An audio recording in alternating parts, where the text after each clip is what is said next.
Buenos días, mi nombre es Josepina Nicotra, vivo en la ciudad de Panamá, en Panamá, pertenezco a la fraternidad Aquarius y estoy finalizando el experto en educación virtual.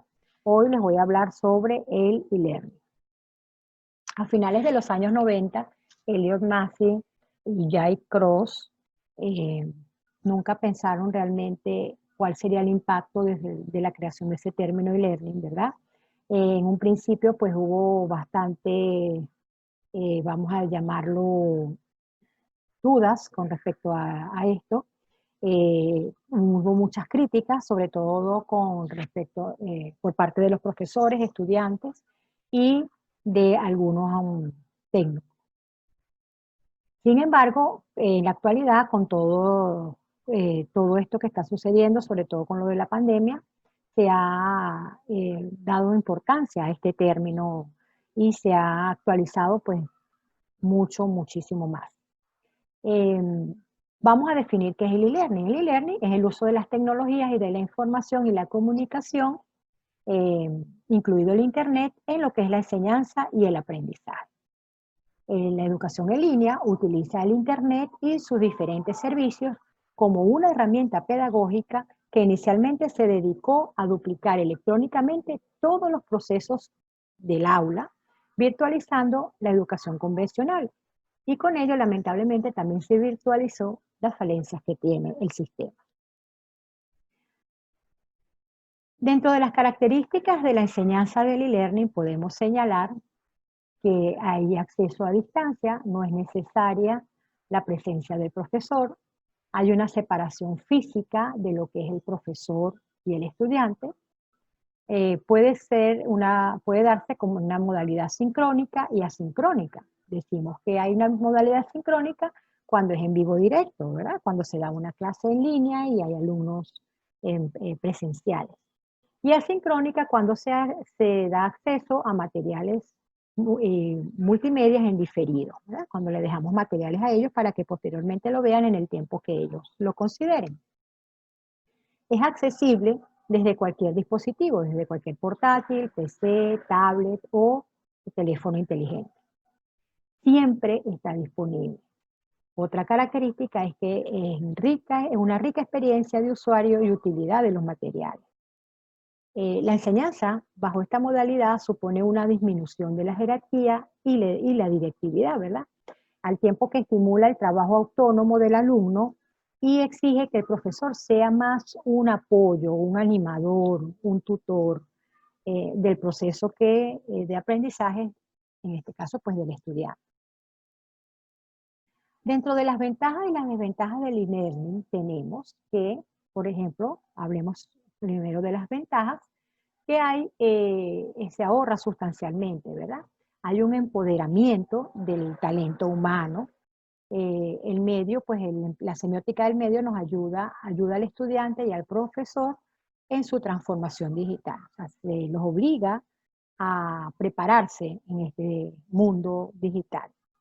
Hay un acceso triple A, ¿no? En inglés, anywhere, anyplace y anytime. Eso quiere decir que el acceso puede ser en cualquier momento, en cualquier lugar. Se puede adaptar a las necesidades particulares y hay un menos impacto en el medio ambiente. Dentro de las desventajas, todavía, ¿verdad? Se ve que el acceso a la tecnología en muchos lugares puede ser complicado. Los precios de los equipos, tanto hardware como software, pues son bastante elevados. Hay una socialización de los individuos, no hay una interacción cara a cara, todavía hay una desconfianza en la certificación, los profesores no están actualizados y hay un buen contenido de e-learning que es difícil de producir. Esto por ejemplo, el primer punto del acceso a la tecnología en muchos lugares, lo observamos mucho en los países pues, de América, de Latinoamérica. Sabemos que es una realidad, ¿verdad? Esto de acceso. La tecnología, todavía el Internet en algunos sitios pues no llega como debe ser. Y bueno, a la larga esto es una desventaja para utilizar el e-learning. Algunos componentes del e-learning, ¿verdad? Los componentes del e-learning tenemos lo que es la tecnología, Cuando hablamos de tecnología, nos referimos al hardware o software necesario para crear y gestionar el e-learning. Por ejemplo, tenemos desde un LMS, por ejemplo, tenemos el Moodle. Cuando hablamos de contenido, nos referimos a los cursos y los programas, asignaturas o posgrados creados en línea, ¿verdad? Por ejemplo, el contenido que hay que ver que se va a proyectar. Y el servicio, pues puede ser servicios de consultoría, gestión de alumnos, capacitación del profesor, etc. Algunos proveedores intervienen en uno o más componentes de lo que es el e-learning. Bien, algunas estrategias para implementar el e-learning. Tenemos lo que es la planificación. Cuando hablamos de planificación, quiere decir pues, que enumeramos los objetivos que se persiguen, las estrategias, las mejores estrategias e-learning que tengamos para poder alcanzar los objetivos. O sea, vamos a planificar en función de qué objetivos queremos alcanzar.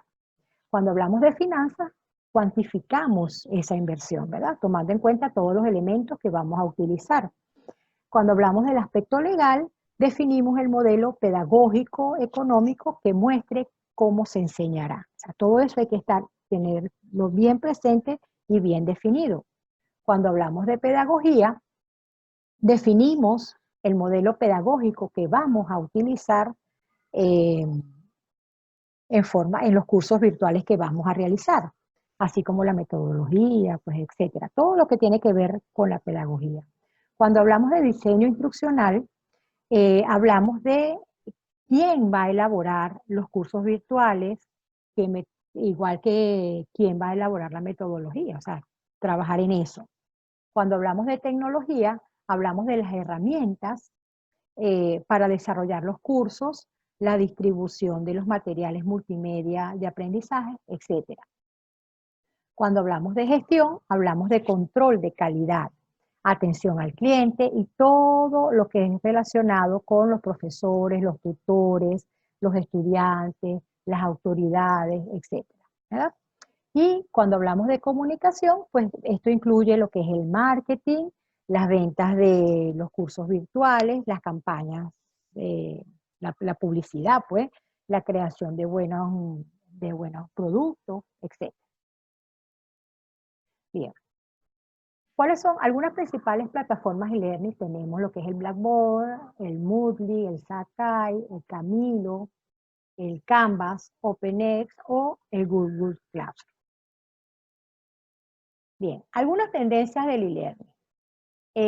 Actualmente, pues nosotros trabajamos, o se trabaja, mejor dicho, con lo que es la inteligencia artificial, ¿verdad? Que se ha usado sobre todo en muchas aplicaciones de software, como con juegos de estrategia, como por ejemplo el ajedrez o otros videojuegos. Hablamos también de lo que es la realidad virtual o la realidad aumentada, ¿verdad? Cuando hablamos de realidad virtual, hablamos de lo que es recorrer virtualmente lugares determinados, ¿verdad? O sea, que no tenemos que irnos a otros lugares o movernos, desplazarnos, sino que virtualmente nos ubicamos en sitios distintos de acuerdo al objetivo que persigamos. La realidad aumentada se utiliza, por ejemplo, con lentes inteligentes y se proyecta en cualquier sitio, o sea, se proyecta en cualquier realidad, ¿verdad? Proyectamos alguna imagen que se desee trabajar. La realidad virtual reemplaza a la realidad como tal, ¿verdad? Y la realidad aumentada se suma a lo que es la realidad en sí.